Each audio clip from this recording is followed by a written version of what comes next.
नमस्कार साथियों। आज अपन क्लासिकल मॉडल के समीकरण की चर्चा करेंगे, equation of classical model.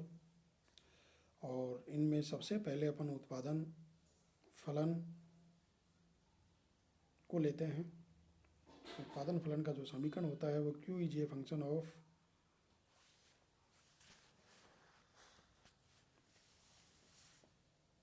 N K T, जहाँ पर Q उत्पादन की मात्रा, एन रोजगार की मात्रा यानी कि श्रम की मात्रा, के पूंजी की मात्रा और टी तकनीकी।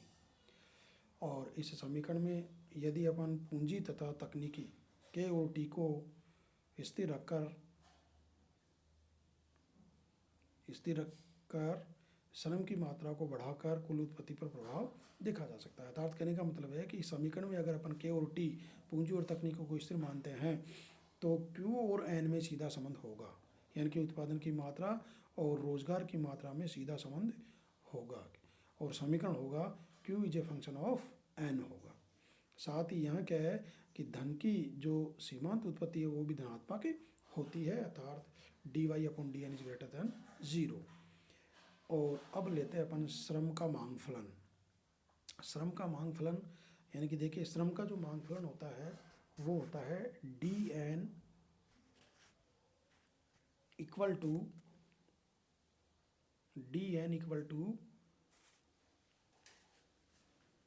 W upon dn is a function of W upon P। dn is a function of W upon P, जहाँ पर देखिए dn क्या है, यह श्रमिकों की मात्रा है, W अपॉन P क्या है, वास्तविक मजदूरी है। और ये जो वास्तविक मजदूरी है इसको अपन यानी कि W अपॉन P को MPL के बराबर मानते हैं, अर्थात ये श्रम की सीमांत उत्पत्ति के बराबर होती है। अब देखिए, श्रम की मांग वास्तविक मजदूरी की दर W अपॉन P पर निर्भर करती है, यानी कि dn is a function of W upon P। इसका मतलब यह है कि श्रम की मांग है वो वास्तविक मजदूरी W अपॉन P पर निर्भर करती है। श्रम की सीमांत उत्पत्ति MPL का जो वक्र है, श्रम की सीमांत उत्पत्ति MPL का वक्र श्रम की मांग का सूचक होता है, यानी कि जो MPL होती है यानी कि श्रम की सीमांत उत्पत्ति का जो वक्र होता है वो श्रम की मांग का, वही श्रम का मांग वक्र होता है। वास्तविक मजदूरी की दर के घटने पर यानी कि श्रम की मांग बढ़ती है और वास्तविक मजदूरी की दर के बढ़ने पर श्रम की मांग घटती है। इस प्रकार वास्तविक मजदूरी की दर व श्रम की मांग में यानी कि विपरीत संबंध पाया जाता है। इसको अपन डायग्राम के आधार पर भी दर्शा सकते हैं, यानी कि dn है वो MPL होता है जो ऋणात्मक ढाल का होता है, SN यानी कि श्रम का पूर्ति वक्र यानी कि धनात्मक ढाल का होता है, यानी कि श्रम का मांग वक्र ऋणात्मक ढाल का और श्रम का पूर्ति वक्र SN जो है धनात्मक ढाल का होता है। दोनों जहाँ एक दूसरे को काटते हैं वहाँ वास्तविक मजदूरी W अपॉन P का निर्धारण होता है। और यहाँ पर क्या है कि जो श्रम का जो मांग वक्र है वही क्या है कि श्रम की सीमांत उत्पत्ति का वक्र है, अर्थात ये आप इसको यूँ भी कह सकते हो कि MPL जो है वो श्रम का मांग वक्र होता है।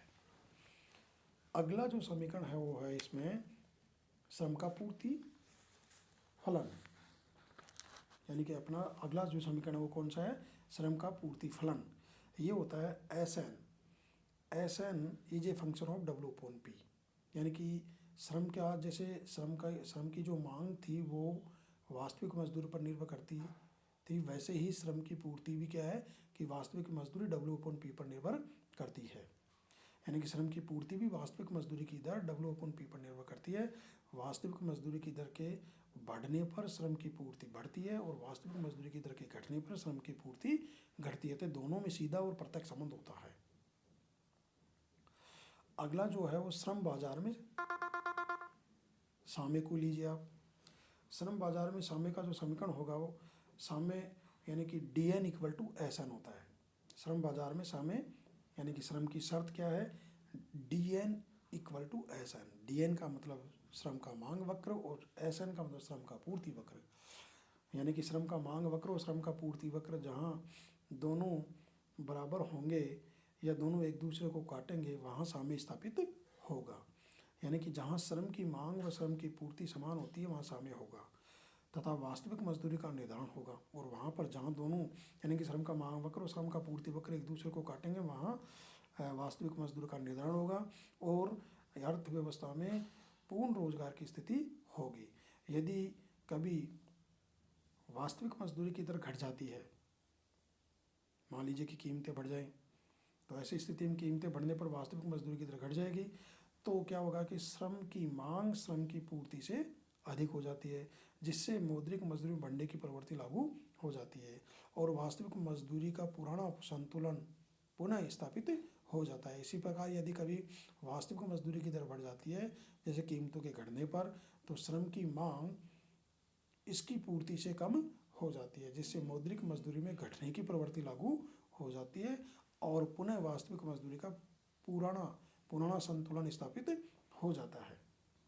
अगला जो है वो है मुद्रा बाजार में साम्य। मुद्रा बाजार में साम्य कहाँ होगा? यानी कि मुद्रा की मांग और मुद्रा की पूर्ति जहाँ बराबर होगी वहाँ मुद्रा बाजार में साम्य होगा। ये थे इसके यानी कि क्लासिकल जो मॉडल है वहाँ पर जब क्लासिकल मॉडल का अध्ययन करेंगे तो इन समीकरणों का वहाँ इसकी जरूरत पड़ती है, इसलिए आपको इसका अध्ययन करवाया गया है। और ये जो समीकरण हैं ये बचत और विनियोग रहित क्लासिकल मॉडल की स्थिति में, बचत व विनियोग रहित क्लासिकल मॉडल का जब अपन अध्ययन करेंगे तो वहाँ काम आते हैं। और बचत और विनियोग सहित क्लासिकल मॉडल का जब अध्ययन करेंगे तो इसमें बचत और विनियोग को जोड़ देंगे। तो